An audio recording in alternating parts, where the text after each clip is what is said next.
سلام خدمت همه عزیزان. اینجا این گوشه آشپزخونه یه دونه پنتری داریم و یه دونه کافی بار. به خاطر زوایایی که این گوشه داشتیم مجبور شدیم هم واسه کافی بارمون یه دونه الگو در بیاریم، هم واسه پنتریمون یه دونه الگو بسازیم. به این صورت در میاد پنتریمون. این هم از باکس پنتریمون که از تمام زوایا استفاده کردیم. فیت دیوار جا رفت.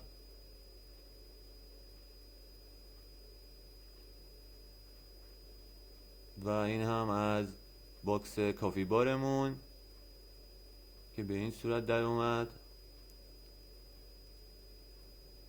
فیت دیوار حالا باز در ادامه واسهتون کاملش رو میذارم.